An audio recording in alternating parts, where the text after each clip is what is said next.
آپا جی کے جذبے کو سلام۔ رشتوں کا گلاب کھلتا ہی رہا ہے اور ان تمام گلابوں کی خوشبوؤں نے بے انتہا خوشیاں بھی پہنچانے کی کوشش کی ہیں، مگر کبھی کبھی ان رشتوں نے خار بن کر خواتین کے خوبصورت آنچل میں رنج و غم کے بے شمار تحفہ ہی دیا ہے، اور جب دنیا سے بیزار وہ تمام رشتے ہونے لگتے ہیں تو انہیں اوروں کے غم سے تقویت بھی مل جاتی ہے، یہ سوچ کر کہ اور بھی ہیں اس جہاں میں جنہوں نے زندگی کے نشے و فراز کو ایک موسم کی طرح برداشت کیا ہے۔ ٹھنڈ سے ٹھٹھرتے بچوں کو دیکھ کر اپنی کمی کی بھرپائی ہونے لگتی ہے، سخت دھوپ میں مزدوری کو کام کرتے دیکھ کر آنکھوں میں شرمندگی کا احساس ہو جاتا ہے۔ انسان کے ساتھ پرندوں کا آشیانہ بھی بکھر کے بارش کے پانی میں بہتے بھی دیکھا گیا ہے۔ شادی شدہ زندگی میں بھی آج فرعون جیسا شوہر اور آسیہ جیسی نیک و عبادت گزار بیوی دیکھنے کو ملتی ہیں۔ آپا جی کی زندگی میں موسم بہار سے زیادہ خزاں دیکھنے کو ملی ہے۔ شوہر کی زیادتی نے انہیں مردہ ہی قرار کر دیا تھا۔ خدا نے خیر کیا جو ان کا واسطہ شوہر کے ساتھ زیادہ دنوں تک نہیں رہا۔ شوہر نے اپنی مرضی کے مطابق طلاق دے دیا تھا، چونکہ بیوی سے زیادہ ان کی نظروں میں شراب کی اہمیت تھی۔ آپا جی بالکل تنہا رہ گئی تھیں، ماں باپ بھائی بہن بھی اللہ کو پیارے ہو چکے تھے، ان کے دامن میں ایک پھول سی بچی بھی اللہ پاک نے دے دی تھی۔ چند ہی دنوں میں ہی اسے دفن بھی ہونا پڑا۔ انہوں نے محلے کے تمام بچوں کو اپنی اولاد سے زیادہ پیار دیا اور دینی تعلیم سے بھی آراستہ کرایا۔ ہفتہ میں بچوں کے گارجین کی طرف سے چند پیسے بطور نذرانہ میں آ جاتے، لیکن وہ اپنی ضرورت میں خرچ نہیں کرتیں، ان پیسوں کو یتیم خانہ بھجوا دیا کرتیں۔ ہفتہ میں ایک دن چولہا جلایا کرتیں اور باقی دن سوکھی بچی روٹیاں کو پانی میں پھلا کر دوبارہ روٹی بنایا کرتیں۔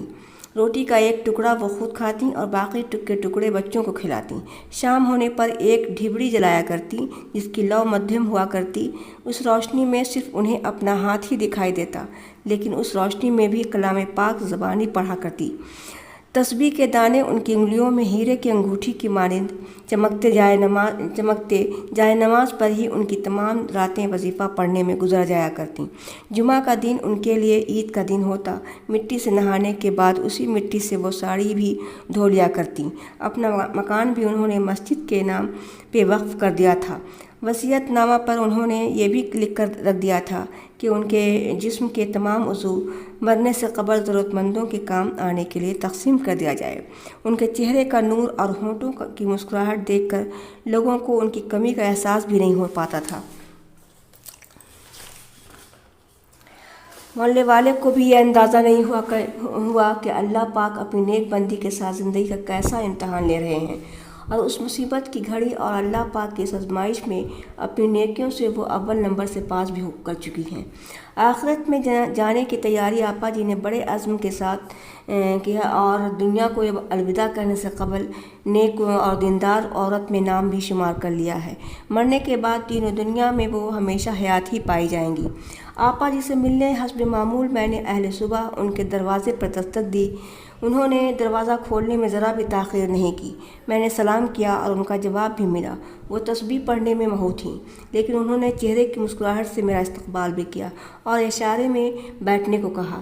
میں مذاقاً ان سے کہنے لگی، آپا جی میں نے دنیا کے رسم و رواج کو نبھانے میں اپنی آخرت کو نہیں سنوار سکی ہوں، گنہگار بندی ہوں، جنت کا دروازہ میں بھی دیکھنا چاہتی ہوں، مجھے بھی اپنے ساتھ لے چلیے گا۔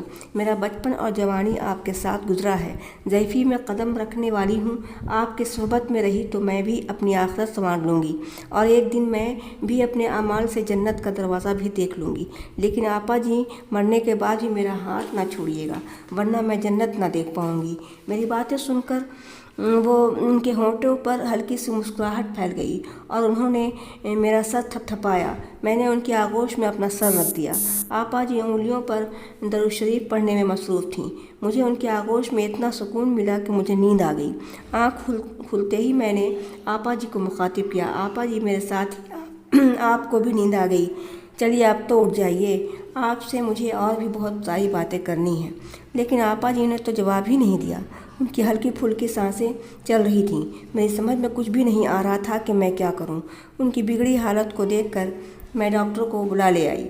ڈاکٹر نے انہیں بستر پہ لٹا دیا اور ان کے نبض کو دیکھا۔ ان کی خاموشی دیکھ کر میں رونے لگی۔ ڈاکٹر نے جب مجھ سے یہ کہا کہ وہ خود کو سنبھالو اور ان کا خیال رکھو، آپا جی کو کوما میں جا چکی ہیں، اب ان کا یہ وقت آخری ہی سمجھو، چند لمحوں کی مہمان ہیں۔ میں ان کے سرہانے بیٹھ کر کلام پاک پڑھنے لگی۔ میں نے محسوس کیا کہ وہ کوما میں رہ کر بھی لب ہلا رہی ہیں اور انگلیاں تسبیح کے دانوں پر حرکت میں ہیں۔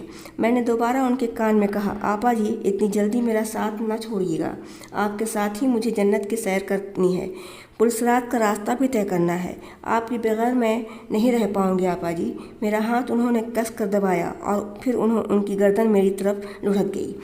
مجھے سمجھنے میں مزید دشواری نہیں ہوئی کہ آپا جی ہمیشہ کے لیے میرا ساتھ چھوڑ چکی ہیں، ان کی روح پرواز کر چکی ہے، وہ اس دنیا کو الوداع کہہ چکی ہیں۔ ان کا وصیت نامہ پڑھ کر میں نے سبھی لوگوں کو سنایا۔ وصیت نامہ پر یہ لکھا تھا کہ انہیں گھر کے ہی ایک کونے میں قبر کے لیے جگہ دی جائے اور کفن وغیرہ کا انتظام تو انہوں نے زندگی میں ہی کر لیا تھا۔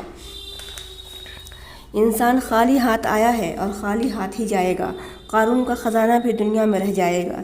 انسان مٹھی میں اللہ پاک کے یہاں سے نیک اعمال لے کر آتا ہے اور اپنی تمام برائیاں مٹھی کھول کر جھاڑتا دنیا سے رخصت بھی ہو جائے گا۔